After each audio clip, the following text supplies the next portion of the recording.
नमस्कार माझे भुगी मित्र आणि मैत्रिणी, कसं आहात? सो मी आज चालले आहे दगडूशेठला आणि माझ्या एका खास व्यक्तीलाही मी भेटायला जाणार आहे. तिलाही मी दाखवते. आज अक्षय तृतीया आहे, त्याच्यामुळे आज दगडूशेठला पहिले जाणार आहे. त्याच्या आधी तिला घेऊन जाणार आहे. सो तिला मी भेटले. मग आम्ही गेलो बसने एबीसी चौकात. एबीसी चौकात गेल्यानंतर पहिलं तिथं दगडूशेठच्या शेजारी एक मंदिर आहे स्वामींचं, तिथेही दर्शन घेतलं. मग आलो आम्ही दगडूशेठला. दगडूशेठला आज अक्षय तृतीयेमुळे एवढी गर्दी होती, भयंकर गर्दी होती. त्याच्यामुळे आम्ही बाहेरूनच दर्शन घ्यायचं असं ठरवलेलं.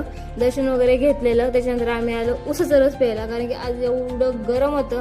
पुण्यात तर काही विचारू नका. तरी पण शॉपिंग काय थांबत नसते मुलींची, त्यामुळे परत शॉपिंगसाठी आलेला. शॉपिंग वगैरे केलेली. आणि तुळशीबागेत एक मंदिर आहे स्वामींचं, ते खूप छान आहे आणि शांत वातावरण तिथं. त्यामुळे तुम्ही गेलात तर एकच्या आतमध्ये जा. आम्ही दर्शन वगैरे घेतल्यानंतर पेट पूजा करणं गरजेचं आहे, त्यामुळे पेट पूजा करण्यासाठी आम्ही आलेला. तिथं खाल्लेलं, परत थोडी शॉपिंग केली आणि निघताना आम्ही कढीचं पाणी वगैरे पिऊन निघालेला. तर तिला सोडलं, त्याच्यानंतर मीही निघाले घरी जायला. हा माझा असा गेला संडे. सो बाय, भेटू पुढच्या ब्लॉगमध्ये. Bye bye.